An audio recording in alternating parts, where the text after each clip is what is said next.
నేను తీసుకొస్తుంటే మెల్లంగా నడుచుకుంటూ పిల్లలు ఇద్దరు నడుస్తున్నారని చెప్పి మెల్లంగా నడుచుకుంటూ వస్తున్నా వెనకాలే సైలెంట్ గా వచ్చి లాగేసింది, పడేసింది. చేయి పట్టుకునే ఉన్నాను.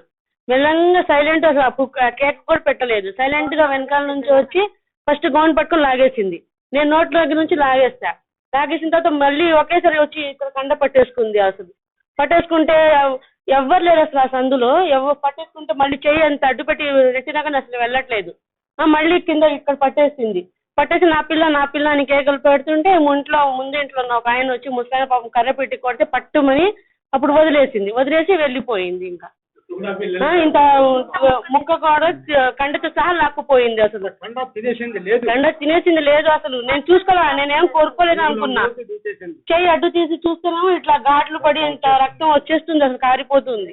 అసలు ఎట్లా వచ్చానో ఇంటికి నాకే తెలియదు. ఎవరో బండి మీద తీసుకొచ్చి పెద్దమ్మాయి, మా అమ్మాయిని అక్కడే వదిలిపెట్టేసి 6 సంవత్సరాలు మా అమ్మాయి అక్కడే వదిలిపెట్టేసి ఇంటికి వచ్చి ఇక్కడ ఇక్కడ పడిపోయి ఏడుస్తూ ఉన్నా. అసలు ఇక్కడ అంతా సరిపోయింది. ఇక్కడ పట్టేసి ఉంటే ఏమైనా ఉందా? అసలు పాప నాకు దొరికేదా? ఫస్ట్ ఇక్కడ కుక్కల్ని తీసేయాలి. మేము స్కూల్ కి పంపించాలన్నా బయటికి ఎక్కడికైనా పంపించాలన్నా భయం వేస్తుంది. చిన్నపిల్లలు ఏదో చదువుకుంటాలే వెళ్తారే అనుకుంటే ఇలా కుక్కలే వదిలేస్తే ఎలా? మా పిల్లల్ని పోతే ప్రాణాలు ఎవరైనా తీసుకొచ్చి ఇస్తారా? మాకు తీసుకెవరు ఇక్కడ పట్టేసింది పర్వాలేదు, ఇక్కడ పడితే ఏమైపోద్ది మా పాప? అందుకని ఫస్ట్ మీరు ఇక్కడ చర్య తీసుకోవాలి. ఇక్కడ నుంచి కుక్కలను తీసేయాలి ఫస్ట్. అది ఈ పాపని కాదు, రేపు ఎవరి పాప అయినా ఒకటే. మా పాపని కాదు, ఈ పాపని కాదు, అందరి పిల్లలు మా పాలే. అందరినీ చర్య తీసుకోవాలి. వాళ్ళు రాత్రి పూట ట్రైన్ దిగి వస్తుంటారు పని చేసుకుని, వాళ్ళకు కూడా పట్టేస్తుంది బైక్ల మీద.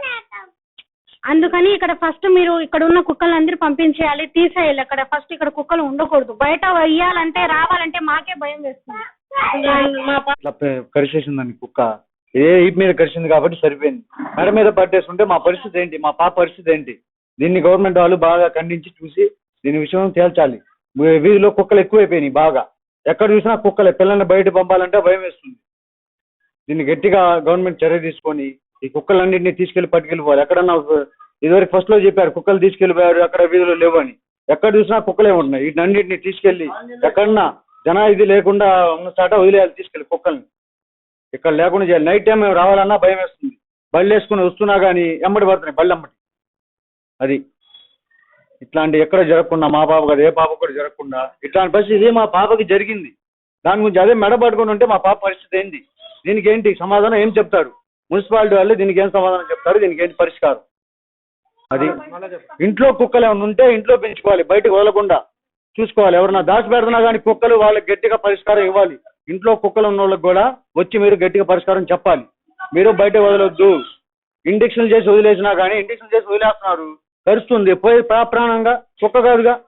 దీని పరిష్కారం ఏంటి? ఇట్లా ఎంతమంది పిల్లల్ని గడిచింది. ఇక్కడ 4 గేదెలను కూడా గడిచింది మా అన్నయ్య. 4 గేదెలు ఒక గేదె విషమంగా ఉంది, అది కూడా చచ్చిపోతుందంట. గ్యారంటీ చెప్పలేదంట ఆ గేదెకి కూడా, డాక్టర్ గారు. ఇది అయిపోయినాక మసీద్ దగ్గరికి వెళ్ళి అదే రోజు ఇంకొక కుక్క మళ్ళీ కాలు మీద సీకేసింది పిక్క. మేము నడిచి వెళ్ళాలన్నా, వాళ్ళ మీద వెళ్ళాలన్నా, నైట్ టైం రావాలన్నా భయం వేస్తుంది, ఎక్కడికి వెళ్ళాలన్నా భయం వేస్తుంది. కుక్కల వల్ల ఈ రోజుల్లో దేహాలకు కూడా భయపడుతున్నా, కుక్కలకు భయపడుతున్నారు. మెల్ల ఎర్రబెట్ట వేసుకొని వచ్చి 4 దూడల్ని ఒకేసారి ముక్కు కూడా పట్టేసుకుంది. ముక్కు కూడా పట్టేసుకుంటే దూడ పడిపోయిన అమాంత పడిపోయింది. ఒక కుక్క పిల్లని కలిసింది. మా అమ్మగారి మీద వెళ్ళిపోయిన కుక్క మా ఆవిడ మీద వెళ్ళిపోయింది. దాన్ని తరుముకుంటుంటే కొడుతుంటే పారిపోయి వెళ్ళిపోయింది. ఆ 4 గేదెలు ఒక దూడ పరిస్థితి చాలా దాంతిగా డాక్టర్ గారు చెప్పారు. ఆ సభకి 1000 రూపాయలు అని అక్కడి నుంచి కుక్క పరిగెత్తుకు వచ్చి మా రోడ్ల ముందులో చిన్నపిల్లలు ఆడుకుంటుంటే పాపం స్కూల్లో వస్తుంటే ఆ పిల్లలు కలిసింది.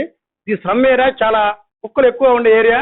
దీని గురించి ఆల్రెడీ 2-3 సార్లు కమిషనర్ గారికి మన కౌన్సిలర్ గారు చెప్పడం జరిగింది. కానీ ఇంతవరకు మున్సిపాలిటీలో ఏ పని తీసుకోలేకపోతుంది. దాన్ని బట్టి ఇక్కడ పిల్లకి జరిగిన విధానం మా గేద జరిగింది కాకుండా రేపొద్దున ఏమైనా జరగడానికి మాకు ఇక్కడ ఆస్కారం ఎక్కువ కాబట్టి అందరూ పని చేసుకునే వాళ్ళు ఏ టైంకి వస్తారో ఎప్పుడు వస్తారో తెలియదు. కుక్కలు ప్రతి ఒక్క వీధికి 4 కుక్కలు ఉన్నాయి. అవి ఎక్కడెక్కడో తెలియదు, అన్ని ఇక్కడ వదిలి పెడుతున్నారు. దాన్ని బట్టి మున్సిపాలిటీ వాళ్ళు చర్య తీసుకొని ఆ పిల్లకి ఏదైనా రక్షణగా ఇక్కడ ఉన్న ప్రజలకు రక్షణగా చేయాలని మనం కోరుతున్నాం. ఇక్కడ న్యాయవాది డానియల్ గారు ఉన్నారు. ఈయన ఆల్రెడీ ఇంతకు ముందే ఈ కుక్కల్ని, పందుల్ని, వీటన్నిటిని కూడా నిషేధించాలి, పట్టణంలో అనేక మందిని కరిచి మరి వాళ్ళు హాస్పిటల్స్ పాలవుతున్నారు, పొరపాటున ప్రాణహాని జరిగితే ఎవరు దిక్కు అని చెప్పి ఆయన కోర్టులో కూడా పిల్లేస్తున్నారు. ఆయన కూడా ఇక్కడే ఉన్నారు, ఆ పిల్లని చూడటానికి వచ్చారు. ఆయన మాటల్లో విందాం ఆయన ఏమంటారు.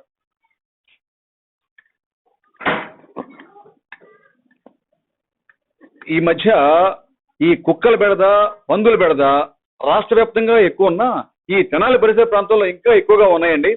మరి ఆల్రెడీ వీటిని ఇక్కడ నుంచి తీసేయాలని చెప్పేసి, జనసంచారం లేని చోట ఈ కుక్కలను వదిలేయాలని చెప్పేసి, అలాగే పందులు కూడా, ఎందుకంటే వాటి మూలన స్వైన్ ఫ్లూ అనే వ్యాధి విపరీతంగా వస్తుందనే సంగతి అందరికీ తెలిసిందే.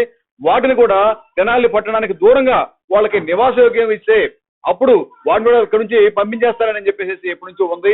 ఆల్రెడీ అసలు వాటి మూలన ఎట్టి పరిస్థితుల్లో ప్రజలకి ఇబ్బంది కలగకూడదు, తగిన చర్యలు తీసుకోండి అని చెప్పేసి జీవోలు ఉన్నా సరే మరి ఇంతవరకు సరైన యాక్షన్ తీసుకోలేదు. దీని గురించి ఆల్రెడీ ఇంకా 2 లాయర్లతో కలిసి నేను మరి మన పట్టణ లీగల్ సర్వీస్ కమిటీలో ఒక ప్రీ లిటిగేషన్ కేసు వేశాం వీటి గురించి. కానీ మరి ఇంతవరకు ఎటువంటి యాక్షన్ తీసుకోలేదు. పాత మున్సిపల్ కమిషనర్ గారు ఇటువంటి మీద ఎట్టి పరిస్థితుల్లో ఏమీ యాక్షన్ తీసుకోలేదు. మరి కొత్త కమిషనర్ గారు వచ్చారు, ఈయన ఆల్రెడీ ఇంతకు ముందు ఉన్నారు, ఈయన మంచి పవర్ఫుల్, మరి ఈయన దీని గురించి డెఫినెట్లీ యాక్షన్ తీసుకుంటారని చెప్పేసి మేము ఆశాలతో ఉన్నాము. మరి ఇప్పటికైనా సరే మరి చూడండి, ఇప్పుడు ఆ పాప పరిస్థితి చూడండి, ఇప్పుడు ఎన్ని ఘాట్లు అండి. అదే కొంచెం మెడ మీదకి వచ్చినట్లయితే పిల్లల పరిస్థితి ఏంటి, వాళ్ళ పేరెంట్స్ పరిస్థితి ఏంటి, ఎవరు ఓదరుస్తారు వాళ్ళకి? అంతే తప్పించి ఎంతసేపటి కుక్కలకి ఇంజక్షన్ ఇస్తామంటే ఇంజక్షన్ ఇస్తే ఏమవుతుంది? ఇప్పటికీ పట్టణం అంతా కూడా కుక్క పిల్లలు ఎన్నో ఉన్నాయి. ఇంజక్షన్ ఇస్తే పిల్లలు ఎట్లా పుడుతున్నాయి? అట్ ద సేమ్ టైం పిల్లలు పుట్టినంత మాత్రాన, పిల్లలు పుట్టినంత మాత్రాన కూడా మరి కరవకుండా ఉంటున్నాయా? కరుస్తున్నాయి. కాబట్టి అర్జెంటుగా ఈ వీధి ప్రజలందరూ కూడా భయభ్రాంతికి గురైపోయారు. ఉదయం నుంచి నేను చూస్తున్నా, అందరూ మనసులో కూడా ఒకటే బాధ, పిల్లల్ని స్కూల్ కూడా పంపించకుండా మానేశారు ఇవాళ. అటువంటి బాధల్లో ఉన్నారు ఈ ప్రజలు. ఇది తెనాలి పట్టణం మొత్తం మీద ఉంది. కాబట్టి ఇప్పటికైనా సరే వెంటనే అధికారులు మేల్కొని వెంటనే ఈ పనికి మాలిన కుక్కలను తీసుకెళ్లి అర్జెంటుగా బయట వదిలేసాలని కోరుతున్నాం. అలాగే పందులను కూడా ఊరికి దూరంగా వదిలేయాలని చెప్పేసి తగిన చర్యలు తీసుకోవాల్సిందిగా మేము కోరుతున్నాం. కుక్కల ప్రేమికులు చాలా మంది ఉన్నారు. కుక్కల ప్రేమికులు ఏం చెప్తున్నారంటే, మీరు అనవసరంగా మూగజీవుల్ని చంపేయటం, లేకపోతే వాటి మీద చర్యలు తీసుకోమంటాం చాలా బాధాకరమైన విషయం అని చెప్పి వాళ్ళు చెప్పి కోర్టుకు వెళ్ళటం వల్లే వీళ్ళు వాటిని ఏదో చేయకుండా ఇంజక్షన్లు ఇచ్చేసి వాటికి సంతానోత్పత్తి లేకుండా చేస్తున్నారు. మరి దీని మీద మీరే ఉంటారు? ఏమండి, ఇప్పుడు ఆ జంతు ప్రేమికులు మరి దీనికే సమాధానం చెప్తారు. ఆ పాపని కరిచింది కదా అంటే కుక్కల్ని చంపకూడదు, అవి వచ్చేసేసి మనుషులు చంపాలి. ఇదొక న్యాయం అండి. ఇదొక న్యాయం. మనకి ఆల్రెడీ రాజ్యాంగం జీవించే హక్కు ఇచ్చింది, ఆర్టికల్స్ ఉన్నాయి. దానిని వీళ్ళు వైలేట్ చేస్తున్నారు. ఆ కుక్కల ప్రేమికులు, ఆ జంతువుల ప్రేమికులు వీటిని దగ్గరుండి మరి ఎవరిని కరవకుండా చూసే బాధ్యత వాళ్ళు తీసుకుంటే ఓకే. లేదు అంటే మరి వాళ్ళ మీద కూడా మేము యాక్చువల్ గా చర్యలు తీసుకోవాల్సి వస్తుంది. ఎందుకంటే వాళ్ళ పిల్లల్ని కరిస్తే అప్పుడు వాళ్ళకి నొప్పి తెలుస్తుందండి. మాటలు చెప్పడానికి చాలా ఉంటాయి జంతు ప్రేమికులకి. కాబట్టి జంతు ప్రేమికులారా, మీరు సరిగ్గా ఆలోచించండి, మనసు పెట్టి ఆలోచించండి. మీ పిల్లలకి ఏమీ అన్యాయం జరగకపోతే మీరు హ్యాపీ. మరి ఎదుటి వాళ్ళ పిల్లలు కూడా మీ పిల్లల్లాగానే, ఎదుటి వాళ్ళు కూడా మీ వాళ్ళలాగానే మీరు ఆలోచించి కొంచెం మాట్లాడటం నేర్చుకోండి. ధన్యవాదాలు.